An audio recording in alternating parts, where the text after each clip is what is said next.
Ahoj, moje meno je Elda a ja ťa vítam na mojom kanáli. Dnes mám pre teba jeden špeciálny príbeh. Tak, poďme na to. Bol som milionárom dvakrát a ešte raz do polky, kým som mal 21. Ukradol som každý cent a premrhal väčšinu na kvalitné obleky, delikátne jedlá, luxusné hotely, krásne ženy, dobré autá a iné zmyselné radosti. Frank William Abagnale Jr. je jedným z najznámejších podvodníkov 20. storočia, ktorého životný príbeh sa stal predlohou pre knihu, film a muzikál s názvom Catch Me If You Can. Jeho príbeh je fascinujúcou kombináciou šarmu, inteligencie a odvahy, ktorá mu umožnila oklamať mnohých ľudí a inštitúcie. New Rochelle, New York, rok 1963. Frank je len 15-ročný chlapec, keď sa jeho domov začne rúcať.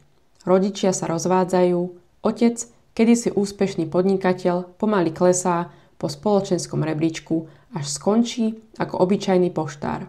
Matka, francúzska, si začína nový život. Frankovi zlomí srdce, keď ho sudca požiada, aby si vybral, s ktorým rodičom chce žiť. Nevyberie si, odchádza. V kapse má $200 a pár kusov oblečenia. Odchádza vlakom do New Yorku bez rozlúčky. Nikdy viac neuvidí svojich rodičov, ale Frank nie je obyčajný tínedžer. Je vysoký, charizmatický, vie ako zaujať. Uvedomí si, že svet dospelých funguje na predpokladoch. Ak sa správate ako niekto dôležitý, nikto nepochybuje. Najprv upraví dátum narodenia na vodičskom preukaze.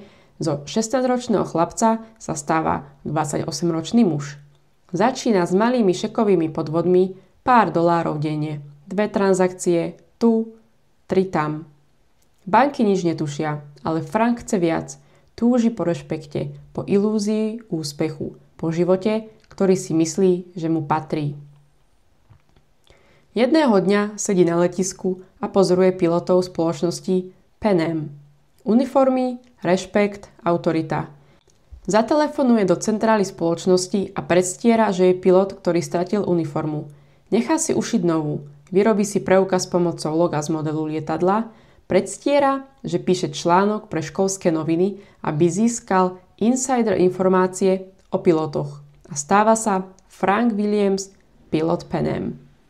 Počas nasledujúcich 2 rokov lieta zadarmo po celom svete, ako tzv. Pomocný pilot. Navštívi 26 krajín a preletí 1 000 000 míl úplne zadarmo. V hoteloch býva ako VIP, v reštauráciách sa hostí na účet spoločnosti, banky mu dôverujú a inkasuje $100 000 na falošných šekoch. Po úteku z Miami sa usadí v Atlante. V novom bytovom komplexe sa spriateli s lekárom, ktorému povie, že je vyhorený pediatr. Lekár ho vezme do nemocnice ako pozorovateľa. Frank sa tam rýchlo stáva známym. Charizmatický, vždy s humorom, nemocnica mu dokonca ponúkne pozíciu nočného supervízora, kde dohliada na mladých internistov. Nikdy neoperuje. Namiesto toho sa spolieha na improvizáciu a útek do knižnice, kde študuje medicínu. Keď však raz dorazí dieťa so zlomeninou a personál čaká, že zasiahne, Frank si uvedomí nebezpečenstvo a v tichosti odchádza. Presúva sa do Louisiany, presvedčí svoju priateľku, letušku z čias Pan Am, že má diplom z Harvardu. Tá ho zoznámi s právnikom z prokuratúry. Frank musí len získať svoje transkripty a spraviť advokátske skúšky. A on ich skutočne spraví. Po pár týždňoch štúdia zloží Louisiana Bar Exam. Získava prácu ako právny asistent generálneho prokurátora. No jeden zo zamestnancov, skutočný absolvent Harvardu, sa ho snaží spoznať. Frank cíti hrozbu a opäť odchádza. V Utahu sa stane profesorom sociológie na Birmingham Young University. Učí celý semester pod falošným menom a s vymyslenými referenciami. Ľudia mu dôverujú, má oblek, hlas, vystupovanie. Realita ho nikdy nedobehne, no len dovtedy, kým sa svet nezačne sťahovať. Frank si uvedomí, že bankový systém je slabý. Začne používať falošné šeky, stovky tisíce dolárov, ktoré si sám navrhuje a tlačí. Falošné šekové knižky, fiktívne kontá, overovacie pečiatky. Nič mu nie je cudzie. Cestuje po USA aj po Európe. V Paríži, Ženeve, Montreale či Ríme pôsobí ako obchodník, študent alebo pilot. Odhaduje sa, že do svojich 21 rokov ukradol viac ako $2,5 milióna vo viac ako 26 krajinách. Ale niekto ho sleduje. Agent FBI Carl Hernati. Tichý, systematický muž, ktorý si dá Franka za životnú misiu. Chytá ho v New Yorku, Frank mu unikne. V Miami opäť nič. V Los Angeles len tieň. Ale Hernati sa nevzdáva. Napokon v roku 1969 po medzinárodnom pátraní ho dolápí v malom francúzskom meste Mont-de-Marsan. Neudal ho FBI, ale žena, ktorú kedysi miloval. Odvedú ho do väznice, vlhkej, studenej a špinavej. Trpí, chradne 6 mesiacov pekla. Potom ho vydajú do USA.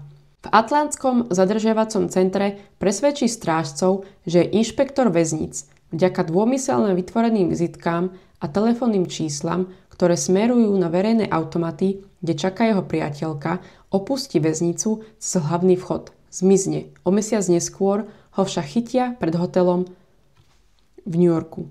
Frank sa pokúsi zaprieť vlastné meno. Márne. Frank je vyčerpaný, má 21 rokov, ale prežil život, ktorý by neuniesol ani 40-tník. Je vychudnutý, zlomený, chorý. V roku 1971 je odsúdený na 12 rokov federálneho väzenia. Po 5 rokoch dostane ponuku. Pomáhaj FBI chytať ľudí ako si ty. Nauč nás, ako si falšovať čeky, ako si obchádzal bezpečnostné systémy.